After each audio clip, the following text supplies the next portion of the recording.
I like to walk every day. A day without walking is boring. What's the difference between these two sentences?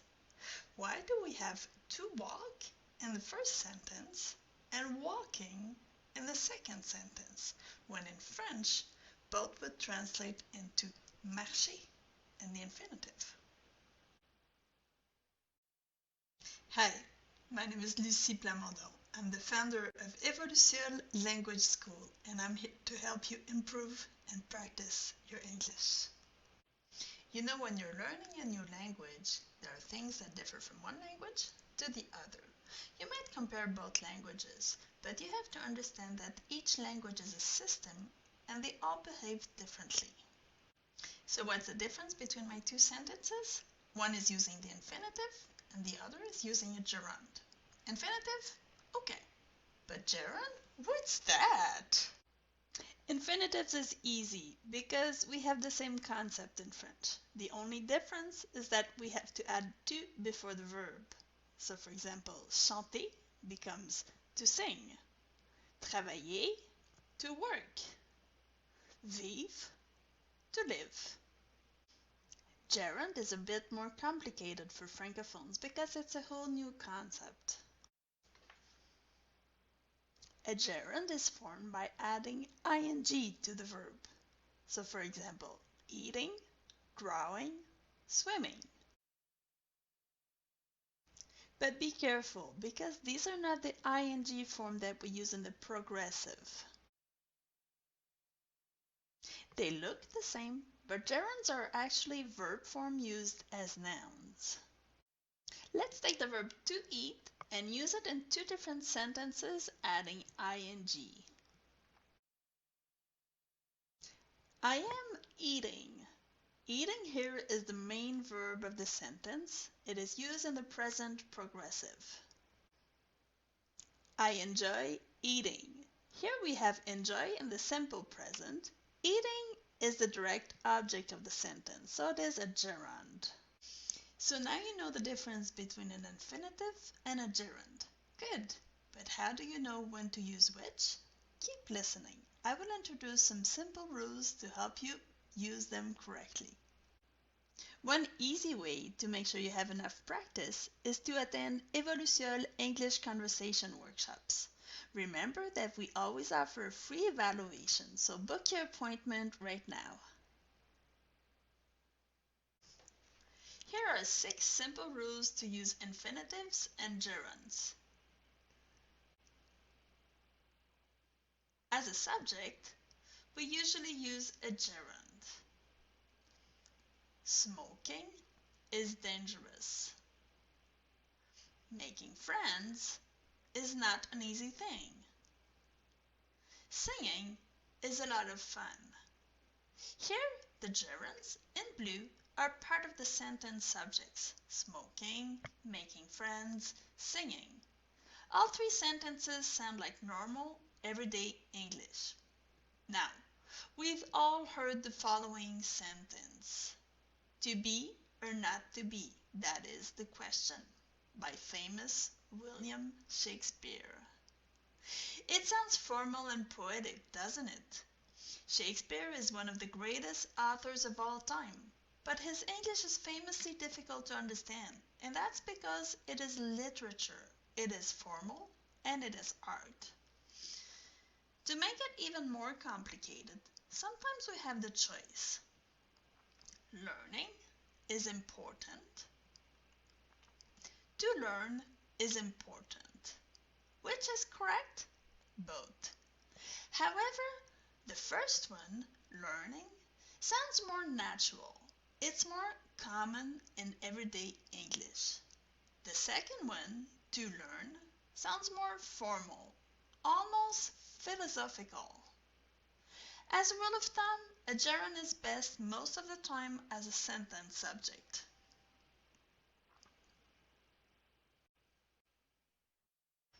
Rule number 2. As an object, use a gerund or an infinitive.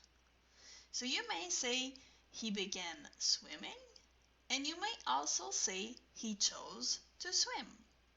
Both sentences are correct, but one has an infinitive as the object and the other has a gerund as an object. What's the difference? Usually, it's the main verb of the sentence that determines whether you use a gerund or an infinitive. Here are a few examples of verbs that need to be followed by an infinitive. Agree, choose, claim, decide, expect, manage, need, offer, plan, prove, refuse, want, wish. There are lots of verbs that require an infinitive after them. You will learn them naturally as you progress in your English studies. Here are a few examples of verbs that need to be followed by a gerund. Admit, advise, avoid, consider, deny, discuss, involve, mention, practice, recall, recommend, risk, suggest. With practice, you will be able to remember which is which. And then, of course, there are some verbs that can be followed by both an infinitive and a gerund. Some make a difference in meaning, some don't. This is a more advanced topic that I will introduce in a future video. Rule number 3, after most adjectives, use an infinitive. It was difficult to read the sign. It is impossible to remember everything. It was wrong to assume she was rich. When you describe something with an adjective, an infinitive should follow. Using gerunds here would be incorrect. But remember, if you want to make the object into a subject, a gerund should be used. So reading the sign was difficult, remembering everything is impossible, and assuming she was rich was wrong. When we switch the sentences around, we have to use a gerund.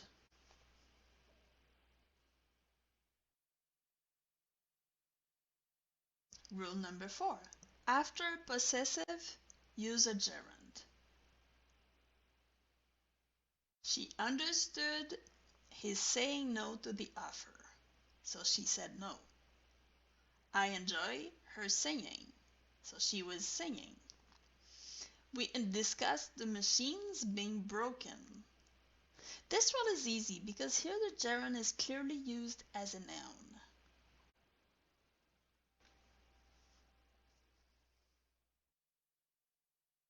Rule number 5. After an indirect object, use an infinitive. I challenge you to practice your English. He asked her to marry him.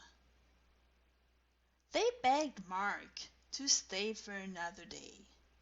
Notice that we have pronouns of nouns of person after each main verb, so you, her, Mark.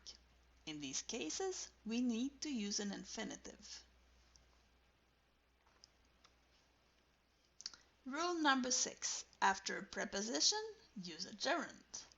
Consider this sentence.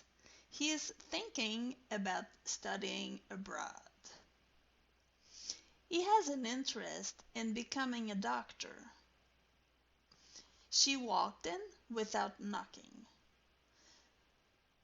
So you see that about, in, and without are prepositions, so they are followed by a gerund. Gerunds and infinitives may be confusing, but remember, practice is the key. It is how you will become more fluent. The more you notice gerunds and infinitives in your study of the English language, the easier it will get to use them correctly. So did you like the video? If you did, please click like and comment too. I always love to hear from you guys. So I will see you in another video. Until then, bye bye.